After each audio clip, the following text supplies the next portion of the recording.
Welcome to my channel. అందరికీ నమస్కారం. మన రాష్ట్ర ప్రభుత్వం రైతులందరికీ ఒక శుభవార్తనైతే తెలియజేసిందండి. ఆ శుభవార్త ఏమిటి, దాని గురించిన డీటెయిల్స్ ఏంటి అని మనం ఈ వీడియోలో అయితే చూద్దాము. వీడియోని ఎక్కడ స్కిప్ చేయకండి, వీడియోని కంప్లీట్గా చివరి వరకు చూడండి. దీనివల్ల ఇంపార్టెంట్ పాయింట్స్ మిస్ అవ్వకుండా ఉంటారు. మీరు ఇంకా నా ఛానల్ను సబ్స్క్రైబ్ చేసుకున్నట్టయితే దయచేసి సబ్స్క్రైబ్ బటన్ పైన క్లిక్ చేసి గంట సింబల్ పైన ప్రెస్ చేసి ఆల్ పైన క్లిక్ చేయండి. దీనివల్ల నేను పెట్టే ప్రతి వీడియో యొక్క నోటిఫికేషన్ మీకు అందుతుంది. మీరు గవర్నమెంట్కి సంబంధించిన ఏ పథకాల సమాచారాన్ని మిస్ అవ్వకుండా ఉంటారు. వీడియోని లైక్ చేయండి, షేర్ చేయండి. ఇక ఆలస్యం చేయకుండా వీడియోలోకి అయితే వెళ్ళిపోదాం. మన ఏపీ కూటమి ప్రభుత్వం ఆంధ్ర రాష్ట్ర ప్రజలందరికీ, ముఖ్యంగా రైతులకి ఒక శుభవార్తనైతే తెలియజేసిందండి. ఆ శుభవార్త ఏంటంటే వాళ్ళకు పంట బీమాని కల్పిస్తాము అనేసి రైతులకు తెలియజేయడం జరిగింది.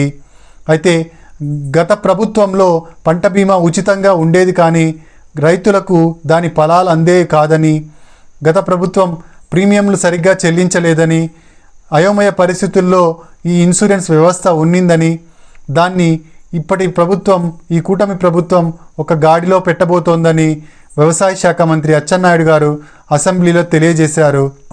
అంతేకాకుండా ఆయన రైతుల కోసం ఒక కొత్త పంట బీమాని తీసుకొని వస్తామని, వాళ్ళ కోసం ఒక కొత్త పథకాన్ని అయితే రూపొందిస్తున్నామని తెలియజేయడం జరిగింది. దానికి సంబంధించిన విధి విధానాలను కూడా రూపొందిస్తున్నామని ఆయన తెలియజేశారు. 2019 సంవత్సరం తర్వాత గత ప్రభుత్వం ఒక్క ఖరీఫ్ పంటకు మాత్రమే ఇన్సూరెన్స్ ప్రీమియంలు చెల్లించిందని, రబీ పంటకు ఇన్సూరెన్స్ ప్రీమియంలు చెల్లించలేదని ఆయన తెలియజేయడం జరిగింది. ఫ్రీగా రైతులకు ఇన్సూరెన్స్ చేస్తామని చెప్పి వాళ్లకు ప్రీమియంలు చెల్లించకుండా ఉన్నారని, దీనివల్ల నష్టపోయిన రైతులకు పంట బీమా అందలేదని, సకాలంలో ఏ రోజు పంట బీమా అందించలేదని ఆయన తెలియజేయడం జరిగింది. గత ప్రభుత్వం హయాంలో ఏ రోజు పంట బీమా సరిగ్గా అందలేదని ఆయన తెలియజేయడం అయితే జరిగిందండి.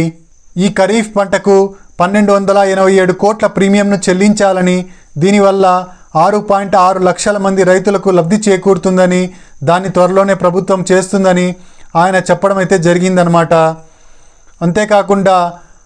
అంతేకాకుండా పంట బీమాలో ఇండియాలోనే బెస్ట్ బీమాను త్వరలోనే మన ప్రభుత్వం తీసుకురాబోతోందని, అయితే ఈ సంవత్సరం అది కుదరదని, ఈ సంవత్సరం గత ప్రభుత్వంలో జరిగినట్లుగానే ఈ పంట బీమా కంటిన్యూ అవుతుందని, వచ్చే సంవత్సరం నుంచి ఒక కొత్త సిస్టమ్ను అయితే తీసుకొస్తామని, దీనికి కావాల్సిన కమిటీని శ్రీ గౌరవ ముఖ్యమంత్రి చంద్రబాబు నాయుడు గారు ఏర్పాటు చేశారని, ఈ కమిటీలో వ్యవసాయ శాఖ మంత్రి అచ్చెన్నాయుడు, ఆర్థిక శాఖ మంత్రి, ఇంకా ఆయనే కాకుండా సివిల్ సప్లైస్ మినిస్టర్ కూడా ఉన్నారని, ఈ కమిటీలోని ఈ ముగ్గురు సభ్యులు కార్యప్రణాళికను సిద్ధం చేస్తున్నారని, త్వరలోనే ఒక కొత్త ఇన్సూరెన్స్ విధానాన్ని తీసుకొస్తామని, అది దేశంలోనే బెస్ట్ ఇన్సూరెన్స్ విధానంగా ఉంటుందని ఆయన తెలియజేయడం అయితే జరిగిందండి.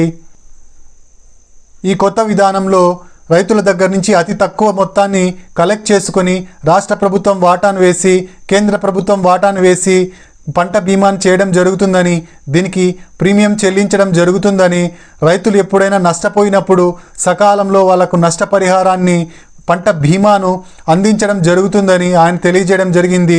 గత ప్రభుత్వం పంట బీమాను సరిగ్గా రైతులకు అందజేయలేదని, ప్రీమియంలు సరిగ్గా కట్టలేదని, ఈ ప్రభుత్వం రైతుల దగ్గర నుంచి అతి తక్కువ డబ్బును వసూలు చేసి దాని ద్వారా ప్రీమియంలు చెల్లించి ఇన్సూరెన్స్ని, అదే పంట బీమాను చేస్తామని రైతులకు తెలియజేయడం జరిగింది. దీనికోసం రైతుల నుంచి సహకారాన్ని ఆయన కోరారు.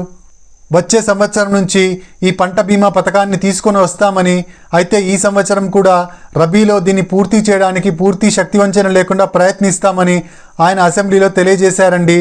ఆ వ్యవసాయ శాఖ మంత్రి అచ్చెన్నాయుడు గారు ఈ విషయాలన్నిటిపైన అసెంబ్లీలో స్పష్టత ఇవ్వడం అయితే జరిగిందండి. ఇదండి లేటెస్ట్ అప్డేటు.